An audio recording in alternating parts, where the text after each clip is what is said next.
पिछले सेशन के दौरान विपक्ष ने कई ऐसे मुद्दे उठाए जिस पे हम चर्चा करना चाहते थे और हमने कई अपॉर्चुनिटीज दी उनको, जैसे सुधांशु जी बता रहे थे. But there are 2 or 3 related issues which I want to share with you and discuss with you. अभी सुधांशु जी ने डॉक्टर बिमल जलान को कोट किया और ताई जो including a finance bill, budget जो पास. पर आज आपकी इस मुलाकात से पहले मैंने थोड़ी सी रिसर्च की और कई मुझे इंस्टेंसेस मिले, कई बिल्स जो 5 मिनट भी चर्चा नहीं हुई. And I will cite some examples. All India Institute of Medical Sciences amendments bill 2012, Lok Sabha में 1 मिनट, राज्यसभा में 2 minute. National Highways Authority of India amendment bill 2011, 3 minute Lok Sabha में. North eastern areas reorganisation amendment bill 2011, 4 minute Lok Sabha में. Protection of women from sexual harassment at the workplace bill 2010, Lok Sabha में 16 minute में. 2010 में एक और bill था, sciences Bangalore bill, 42 minutes. Now we are repeatedly told that the responsibility to run the house is with that anyone, including those of our colleagues who are in parliament, have a right to express themselves, right to dissent, and the right to oppose. We don't take issue with any of these. This is what a democracy is all about, and this is what enriches a democracy. Debate, dissent, discussion, deliberation.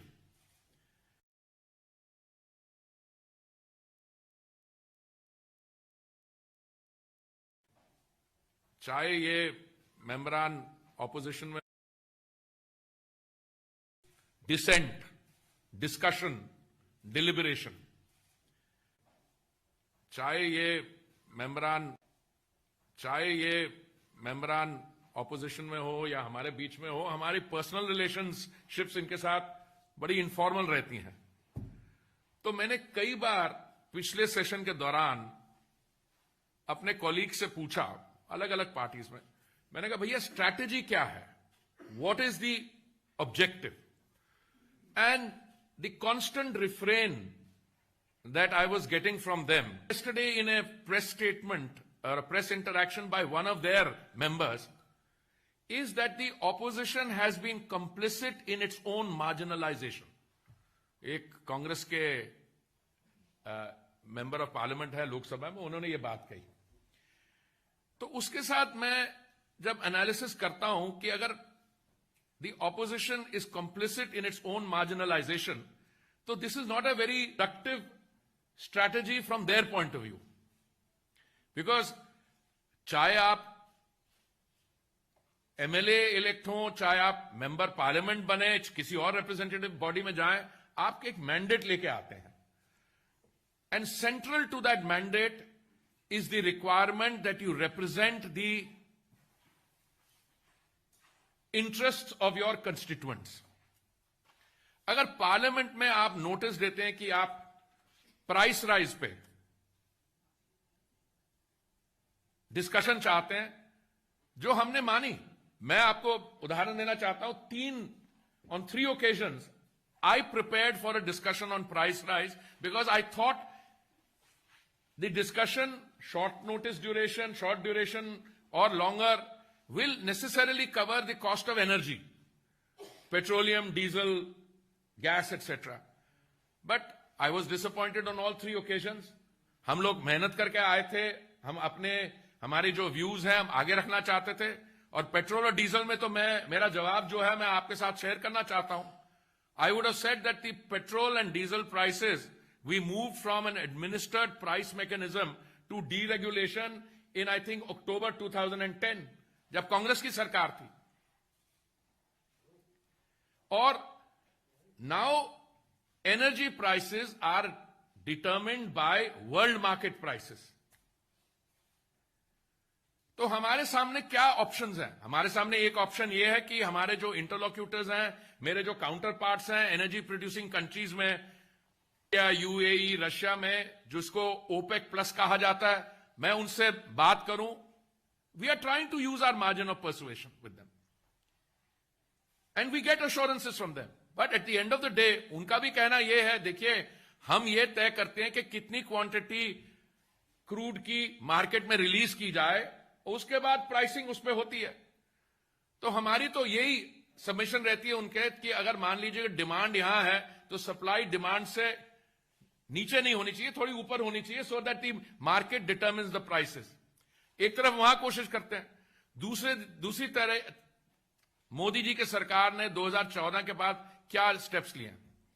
2014 में हमारी biofuels policy जो थी, ethanol की blending in petrol, हम 1% मुश्किल से achieve कर पाए थे। मुझे याद है 2006 में जब ब्राजील में गया था राजदूत बन के 2006 के शुरू में, उस समय हमारी जो सरकार थी दिल्ली में, हमने ये निर्णय लिया था कि हमारे 15 स्टेट्स और यूनियन टेरिटरीज में हम 5% एथेनॉल ब्लेंडिंग करेंगे। 15 स्टेट्स में सिर्फ हम नहीं कर पाए क्योंकि एथेनॉल वाज नॉट फोर्थकमिंग। पर 2014 में जब 1% भी नहीं थी, उसको लेके हम 8.2% ब्लेंडिंग पर ले आए। इसका क्या मतलब है? We are using our abundant resources of land and sunshine, natural advantages through agriculture, वहां पे भी resolving a problem to give us relief in the sector of energy. और एक और निर्णय लिया मोदी जी ने कि अगर 2030 तक हम E20 करना चाहते थे 20% ब्लेंडिंग, उसको हम आगे लाके 2025 तक ले आए। मतलब यह है कि 2014 से आज तक 8.2% हम ब्लेंडिंग कर रहे हैं और 2025 तक इसको 20% ले जाएंगे। अगर आपका 11 लाख करोड़ इंपोर्ट बिल है एनर्जी पे, उसको हम correspondingly we will reduce it. देखिए, some problems can be better explained in parliament, but let me explain to you. आज हमारी $3 trillion was $2.89 trillion before Covid. अभी हमारी जो पेट्रोल कंजम्पशन है और डीजल की कंजम्पशन एट द बंक, वो 20% ज्यादा है कोविड के आने से पहले। हमारा जो ग्रोथ रेट है कंजम्पशन का, हमारी per capita consumption world average से 1/3 है। इसका मतलब यह है हमारी कंजम्पशन तो बढ़ती जाएगी, जैसे इकोनॉमिक स्थिति, जो इकोनॉमी इज डूइंग वेल और कंजम्पशन बढ़ेगी। तो इसको हमें हल करना है। इसको कैसे करेंगे? Area under exploration and production, उसको हम डबल कर रहे हैं। देखिए, हमारे पास इस समय टोटल जो हाइड्रोकार्बन का नक्शा है, it is about 3.5 million square kilometre. Congress की सरकार के दौरान, और 70 साल में 75 साल में ज्यादातर उनका रहा है, ये कभी 7% से ऊपर नहीं गया। अभी 0.25 मिलियन स्क्वायर किलोमीटर है, इसको हम 0.5 पे ले जा रहे हैं, उसके बाद 1% पे ले जा रहे हैं। जब मैं नॉर्थ ईस्ट में गया था पहली मीटिंग में, we had taken it, we decided 30,000 square kilometre की जगह एक्सप्लोरेशन और प्रोडक्शन हम 60,000 स्क्वायर किलोमीटर ले जा रहे हैं। तो एक तरफ हम ब्लेंड रहे हैं एथेनॉल की, दूसरी तरफ हम ये कर रहे हैं, इसका एरिया अंडर एक्सप्लोरेशन प्रोडक्शन बढ़ा रहे हैं। कंप्रेस बायोगैस जोरों से काम हो रहा है। तो हम तो चाहते थे कि प्राइस राइज पर डिस्कशन हो।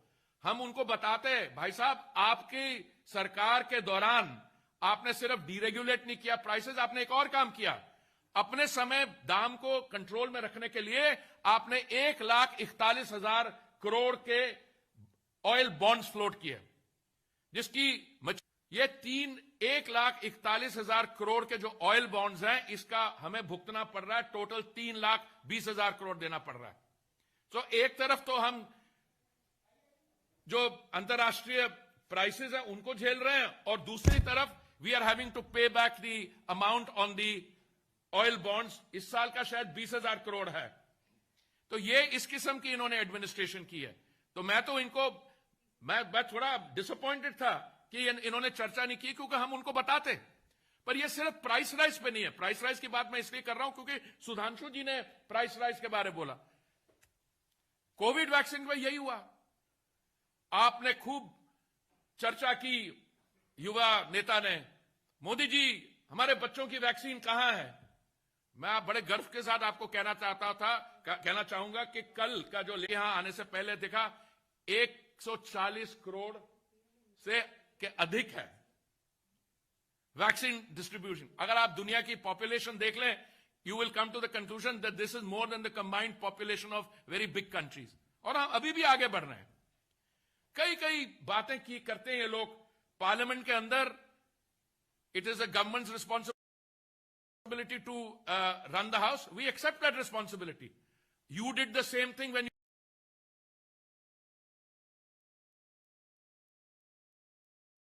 But I lay an open challenge to anyone in the opposition to show me any evidence कि जो इन्होंने किया, मार्शल्स को मैनहैंडल किया, सेक्रेटरी जनरल के टेबल पे खड़े होके ब्रीफ केस को हल किया। मैंने तो एक सज्जन से यह भी कहा, मैंने कहा मैं सजेस्ट करूंगा ओलंपिक कमेटी को कि एक नई कैटेगरी खोली जाए जिसकी आयु 50 वर्ष से अधिक के जो हमारे स्पोर्ट्समैन हैं आप जैसे, और जो जैवलिन की जगह ब्रीफ केस फेंक रहे हैं। Is this conduct? और जब 12 मेंबर्स की सस्पेंशन हुई, मैं इसमें नहीं पढ़ा किसकी सस्पेंशन हुई, but suspension has some sanctity. और फिर कल yesterday or day before we saw the spectacle of one honorable member picking up a rule book and hurling it at the presiding officer.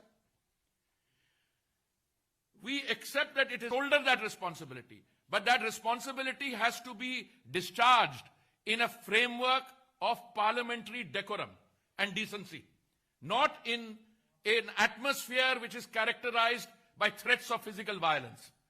That is my first point. एक और हमारे युवा नेता ने कुछ बात की, मैं उसको आप थोड़े से डिटेल शेयर करना चाहता हूं। उन्होंने ये कहा कि 2014 के बाद पहली बार ये लिंचिंग शब्द जो है उन्होंने सुना। तो मेरे पास कुछ डिटेल्स हैं इसके बारे कि पहले लिंचिंग के कहां इंस्टेंसेस हुए। Now, I presume that the honorable member who said this, who is the leader of a party, on, off, sometimes president, I will give you some instances, I won't go into it, because जैसे ही उन्होंने ये statement की कि lynching की शब्द पहली बार उनके साथ रेजोनेट 89, 1990, भिवंडी, ये 89-90 है, violence persecution of Kashmiri Pandits in 89 onwards. Bhiwandi 2006, state government was Congress. Canning, West Bengal 2013. Kozhikode, Kerala 2003. Bijon Setu massacre 1982. Haryana 2002. Punjab 1987. Bhagalpur riots 89. Mansa district Punjab 2012. और इंडिया टुडे एक magazine है जिसके साथ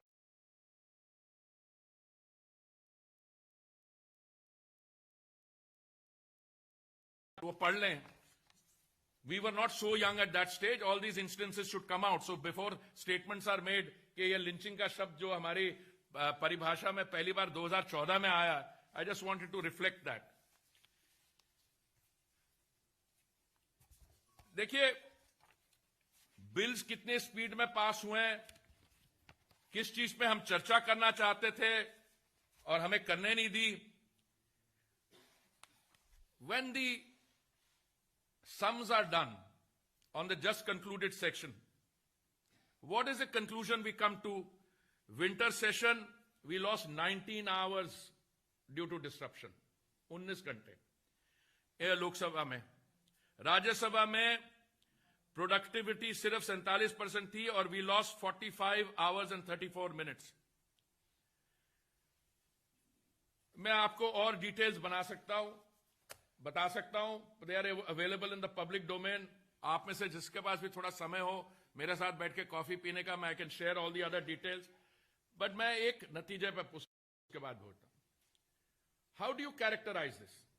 Congress, TMC opposition, मुझे तो लगता है ये कॉम्पिटिटिव डिसरप्शनिज्म था।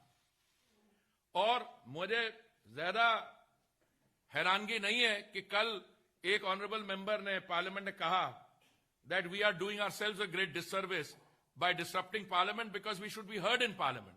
And then what you have to say in parliament. उन्होंने ये भी कहा कि the opposition is complicit in its own marginalization. I'm going to stop here and of course we'll take questions.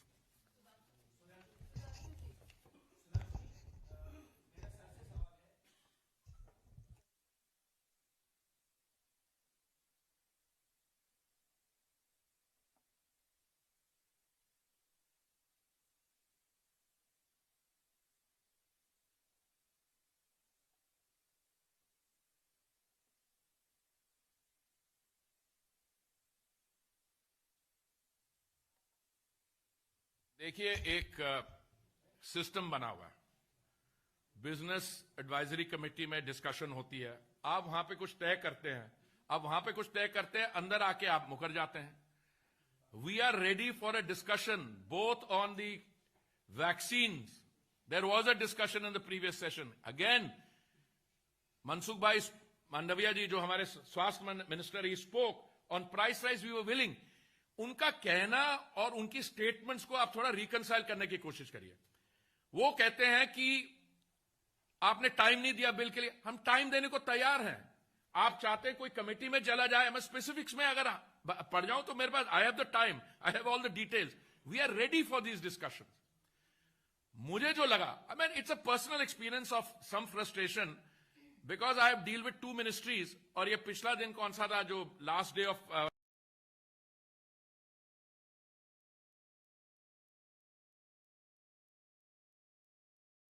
Now, my question, counter question is the opposition better off saying these things in a house which is running, where they say, all right, price rise, let's have a discussion.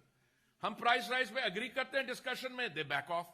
हम vaccine पे बात करने की तैयारी है, health situation पे बात करने को तैयार, they back off.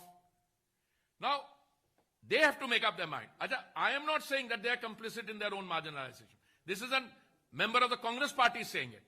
Many of the others have informally told me, including last evening, I don't know what strategy we are following. Now, there may be opposition to the government, that is understood. But surely opposition to the government prevents you from stating your own views and coming up in parliament, and you should try to corner the government. अगर हमसे कोई delay हुई है, भूल हुई है, गलती हुई है, we are willing to engage in that discussion. Now this is what happened on vaccine. जब हमने 2020 में मार्च में टोटल लॉकडाउन किया, क्यों? Because we had a choice to make. The Prime Minister, Honorable Prime Minister, had a choice between life and livelihood. He took that decision. Simultaneously, a decision was taken to ramp up the vaccine production. But what was the opposition's view then? They were turning around and saying, आपने Covaxin को बहुत जल्दी permission they the,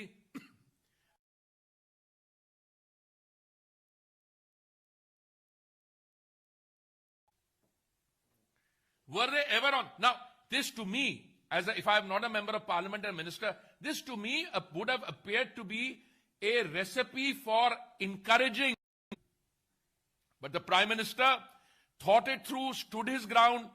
Today, if we are able to dispense with 140 plus crore of vaccine, which means the policy worked. बीच में इन्होंने कहा, many of the state governments, including Delhi की सरकार ने, हमें आप खुद वैक्सीन इंपोर्ट करने दीजिए। तो सरकार ने क्या कहा? आप करिए। जब हुआ नहीं उनसे, तो फिर आ गए। So let them at least acknowledge that 140 plus crore vaccine doses have been distributed free of cost, and that has been organized by the government. And today, I should not speak too soon, we are ready for the challenges of Omicron, but we have come a long distance. But what has been the role of the opposition in that? Their role has been as disruptive on issues of vaccine and all other national issues.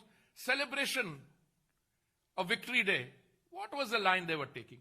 Including, I would say, their disruption in parliament and their views on this thing, negativism and not wishing to engage. Because I thought if they had engaged with us, we would have also been able to co-opt. We co-opt. Prime Minister Saab has been speaking to the chief ministers on a regular basis during the COVID crisis and otherwise.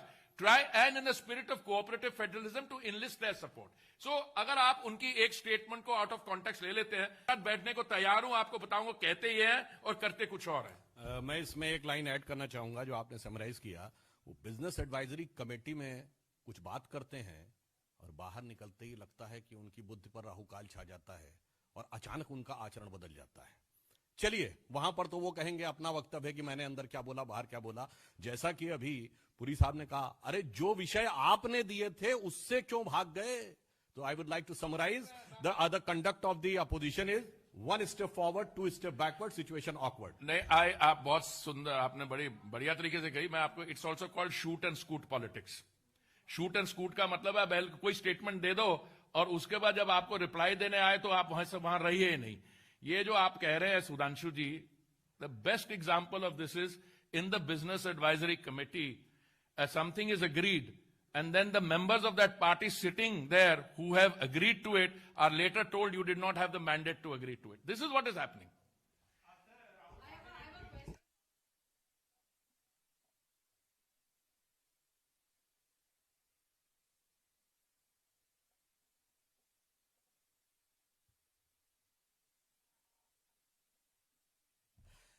देखिए, ऐसा है कि इस विषय के ऊपर मुझे ऐसा लगता है कि जानकारी के अभाव में वो इस विषय पर अकारण बार बार बात करते रहते हैं।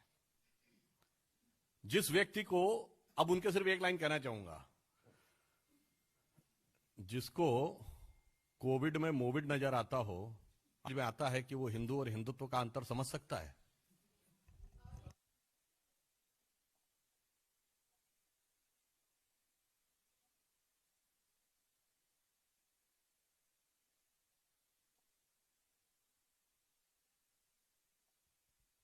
देखिए, you are asking a question and I think you are trying to answer it.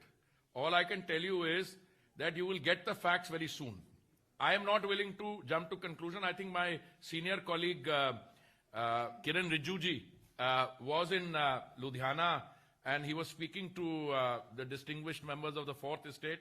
I saw Som Prakash ji and others there. Look, this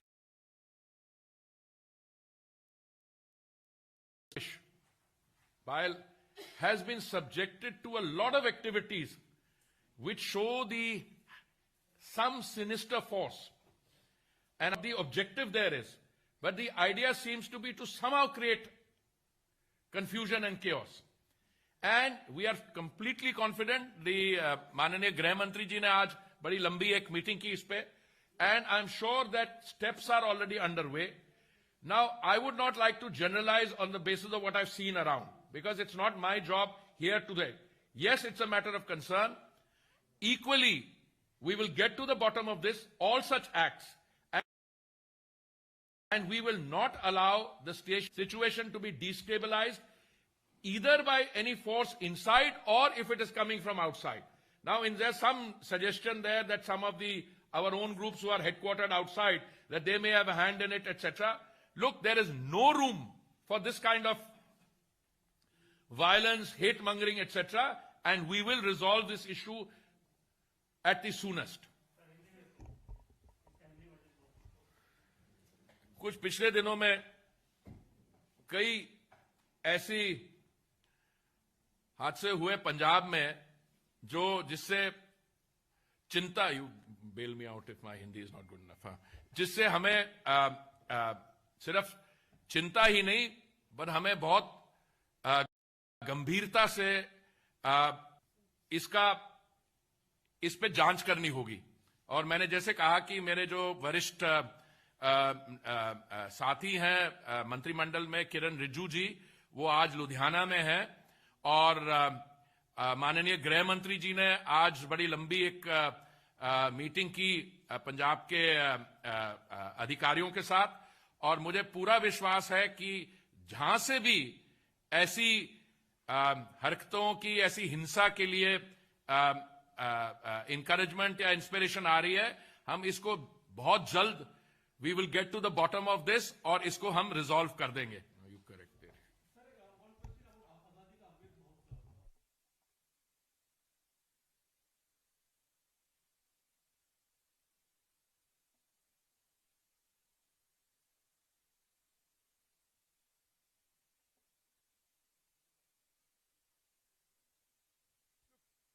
There have been a number of meetings. So, yes, there was a meeting on Azadi Ka Mahotsav, और मुझे इस पे जानकारी नहीं है, but chief ministers of several states spoke,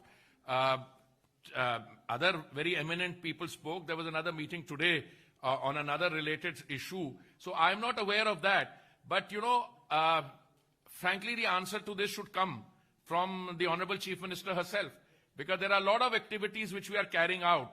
अब मेरी स्वच्छता कैंपेन में ही देख लीजिए, हमारा ये इरादा था कि महात्मा गांधी जी के बापू के 150th बर्थ एनिवर्सरी तक पूरा देश ओपन डेफिकेशन फ्री हो जाए।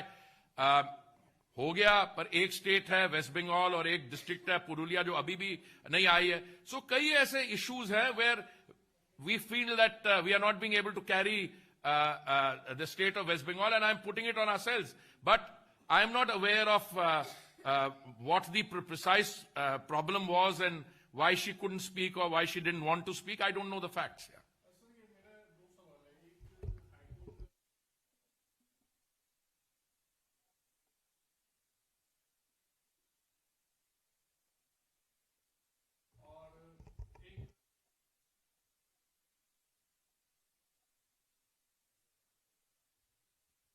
देखिए, जो इलाहाबाद हाई कोर्ट की वो जो ऑब्जर्वेशंस है द लर्नड जज के, I saw those in which the Covid management has come up for some appreciation. मैं आपको याद दिलवाना चाहूंगा कि जब से महामारी के कारण पहला लॉकडाउन हुआ 2020,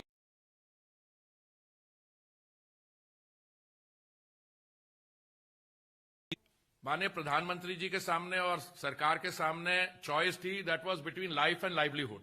अगर उस समय मैं समझता हूं कि बहुत इफेक्टिव और कॉम्प्रिहेंसिव लॉकडाउन नहीं होता 2020 मार्च में, तो जो हमने लॉकडाउन के बाद जो हम हेल्थ सेक्टर में सुधार ला सके, जो वैक्सीन प्रोडक्शन, ऑक्सीजन प्लांट्स, बाकी चीज कर सके, उसमें शायद हमें कुछ और समस्याओं का सामना करना पड़ता। तो दैट टाइम वाज यूटिलाइज्ड। पर कौन सी जगह में किस समय कुछ पॉलिटिकल एक्टिविटी होनी चाहिए या नहीं होनी चाहिए, ये सरकार इस पे निर्णय नहीं लेती है। इस पे लिए प्रॉपरली कॉन्स्टिट्यूटेड एक हमारी बॉडी है, इलेक्शन कमीशन है, उनको यह निर्णय लेना होता है। तो I am sure that the learned justices comments will be read by everybody and the people who are responsible. So, मैंने माफी चाहता हूं, मैंने आपने प्रश्न तो सुधांशु जी की तरफ डायरेक्ट किया था, पर हमारे बीच में चलता रहता है। अगला जो मेरी तरफ आएगा प्रश्न मैं उनकी तरफ कर दूंगा। नहीं, वो जैसा उन्होंने कहा, न्यायालय की टिप्पणी का चुनाव आयोग संज्ञान लेगा और उसके अनुसार जो भी उपयुक्त निर्णय लेगा हम उसे स्वीकार करेंगे। हाँ, ओवैसी साहब की तो बहुत सारी तकरीरें हैं, किसकी बात कर रहे हैं आप? कौन सी वाली?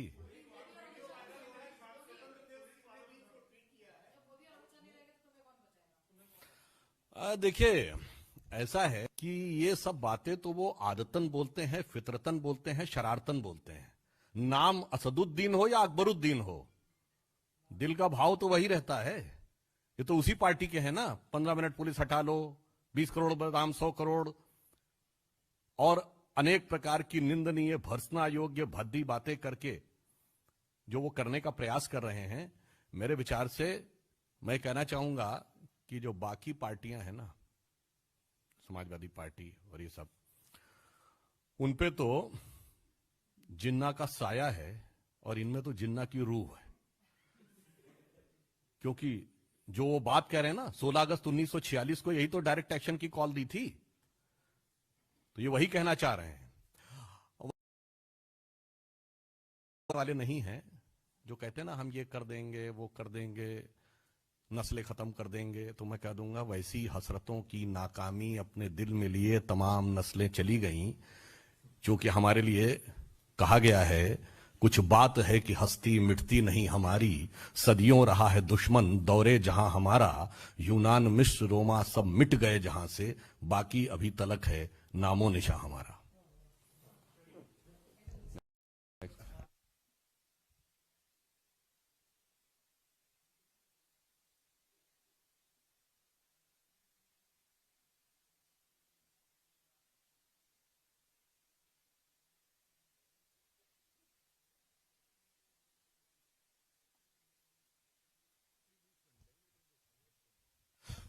धर्म संसद के विषय के ऊपर आप धर्म संसद वालों से पूछेंगे। हम किसी भी प्रकार के न कोई सांप्रदायिक विषय के ऊपर बोलता, और हम तो संपूर्ण समाज को साथ में लेने की बात करते हैं। और धर्म का विषय तो आप हमसे क्यों पूछ रहे हैं साहब? यह देश तो धर्म प्राण देश है। बताइए सर्वोच्च न्यायालय के एम्बलम पे क्या लिखा है? यतो धर्मस ततो जया। ये लोकसभा के स्पीकर की चेयर पे क्या लिखा है? धर्म चक्र प्रवर्तनाय। भारत के राष्ट्रीय ध्वज पर जो अशोक का चक्र है वो क्या है? आशा हमारे मन में स्पष्ट है, बाकी किसी के मन में कोई संदेह हो तो उनसे पूछ सकते हैं।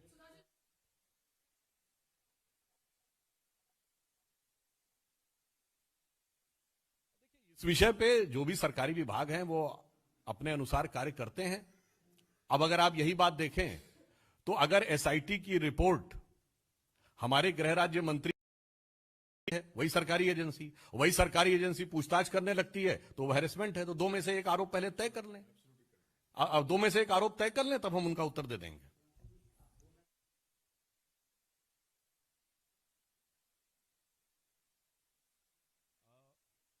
मैंने तो अपना रिस्पांस दे दिया भाई। और ये तो मैं कह रहा हूं ना, वो हिंदू और हिंदुत्व वालों से तो रिस्पांस लीजिए ना, वो कितनी बातों में रिस्पांस देते हैं। इसीलिए मैं कहना चाहता हूं उनको तो बड़ी विराट बुद्धि है ना। अच्छा, वैसे आपको ध्यान हो कुछ साल पहले उन्होंने कहा था कि वो आरएसएस को समझने के लिए अब वेद पुराण उपनिषद और गीता पढ़ेंगे। तो लगता अभी वो थोड़ा ही बहुत पढ़ पाए, इसीलिए कुछ हिंदू तो ज्यादा करने लगे हैं ना। तो अभी वो प्रारंभिक शिक्षा दीक्षा में है, अभी और आगे बढ़ेंगे तो शायद उनको कुछ समझ में आए।